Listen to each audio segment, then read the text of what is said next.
informações, e uma delas diz respeito à ação onde procuradores da Lava Jato na Força Tarefa do Rio de Janeiro, sediado no Rio de Janeiro, eles reforçaram o pedido para que o Procurador-Geral da República, o Rodrigo Janot, entre com uma suspeição, ajuize uma ação de suspeição do ministro do Supremo Gilmar Mendes. Por que os procuradores da Lava Jato do Rio de Janeiro pedem para o Janot entrar com esse pedido de suspeição do Gilmar Mendes? Porque o Gilmar Mendes andou concedendo habeas corpus para todas aquelas pessoas envolvidas na máfia dos transportes lá no Rio de Janeiro, E o Gilmar Mendes foi padrinho de casamento da filha de um dos envolvidos, o Jacó Barata Filho.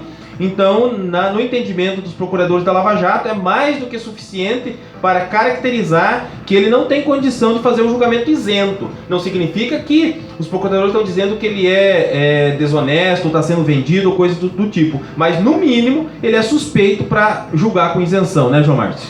Por que será que a justiça no Brasil está perdendo crédito? Por que será que cada vez mais a justiça está se afundando ou sendo jogada na vala comum junto com os políticos corruptos?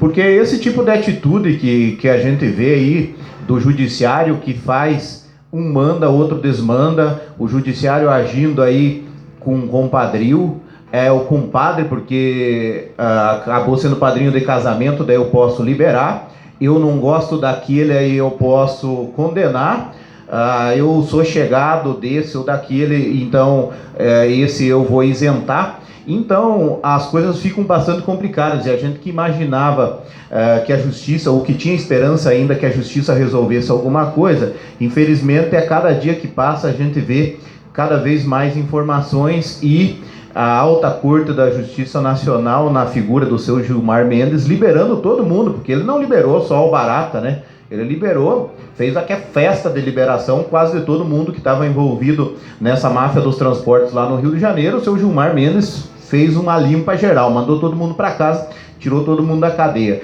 Além disso, nós temos outras demonstrações de que a justiça não ou a justiça ela está seguindo um caminho totalmente conturbado e que deixa a gente com bastante dúvida. Por exemplo, no final de semana passado, foi concedida uma liminar para retirar ou para tirar fora esse aumento dos combustíveis. Na segunda-feira já foi derrubada. A lei é a mesma, e daí a gente não entende como. Se a lei é a mesma, um condena, um dá habeas corpus, outro prende, um prende, outro dá habeas corpus. Então está começando a ficar complicado, porque aí, se os julgamentos são, a partir de agora, políticos, ou são, a partir de agora, de acordo com se é meu amigo ou não é, aí como que a gente vai acreditar na justiça? O grande problema, sabe qual é? Que a justiça, o judiciário brasileiro é o que mais ganha. É só ver a questão das aposentadorias, aqui as aposentadorias mais altas são do judiciário.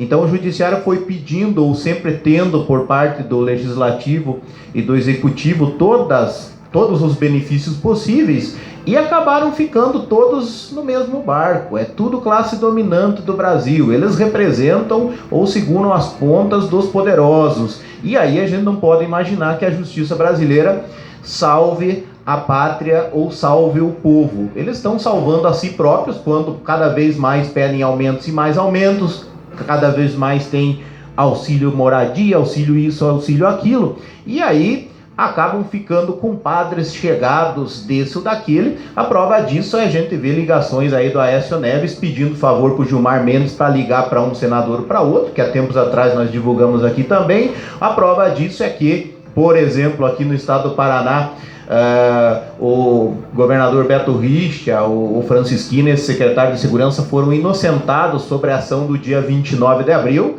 na qual os professores, funcionários públicos foram massacrados. Não foi uma reprimenda a uma manifestação. A praça onde estavam concentrados foi cercada e os policiais atiraram no olho, na testa, na cara com bala de borracha, na genitália masculina, atiraram para machucar, jogaram bombas de helicóptero, fizeram uma atrocidade do tamanho do mundo, mas a justiça no Paraná também entendeu que de repente a culpa é dos próprios professores que estavam se manifestando para defender os seus direitos. Então, não é só uma questão do seu Gilmar Mendes. A nossa justiça brasileira aqui do Paraná ou lá na Suprema Corte, no Supremo Tribunal, está agindo de uma maneira a perder o crédito com a população. Então, se a gente ainda tinha alguma esperança, está ficando difícil da gente manter, porque o judiciário está demonstrando cada vez mais parcialidade. O judiciário tem lado, o judiciário tem o lado dos poderosos, o lado da classe dominante, porque a grande maioria do judiciário faz parte dela.